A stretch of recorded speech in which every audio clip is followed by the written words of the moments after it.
Kumpul mainan, kumpul kenangan. Saya Fendi dan selamat datang ke video SM Collector. Ini adalah part nombor 3 di mana Abang Ashraf dah membeli satu kotak OP11.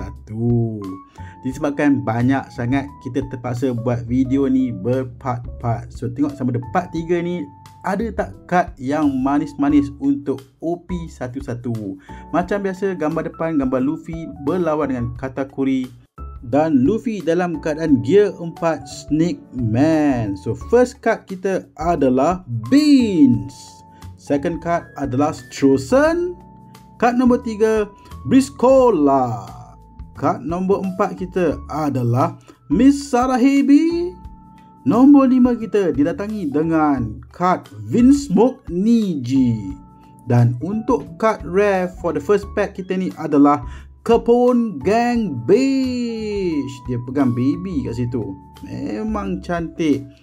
So jom kita continue dengan pack nombor 2 kita. Mari kita lihat sama ada pack nombor 2 ini ada tak kemanisan di hujungnya.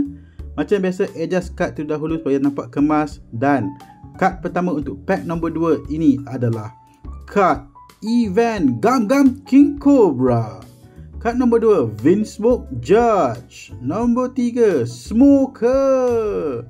Card nombor 4 kita didatangi dengan card Vinsmoke Ichiji. Nombor 5 kita adalah card Charlotte Anana. Dan card rare kita adalah card Lord of the Coast. Tak silap saya, ini adalah antara monster yang gigit tangan Shanks putus tu, if tak silap. So pack kita yang nombor 3. First card kita adalah card Jaguar di Sol. Nombor 2 Merman Combat Ultramarine. Nombor 3 adalah Koribo. Card nombor 4 adalah Papag. Card nombor 5 kita adalah Bartholomew. Dan card nombor 6 kita iaitu card rare kita adalah event card Let's Crash This Wedding. Tak silap saya ni time Sanji nak kahwin dengan keluarga Big Mama.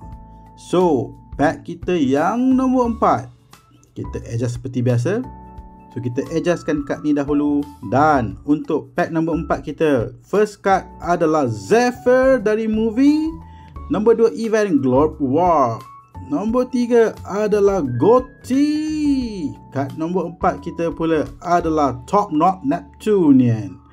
Card kita yang nombor 5 didatangi dengan card Bogart. Last card kita, card rare Nami. Nami ni cantik sih, card rare dia memang terbaik.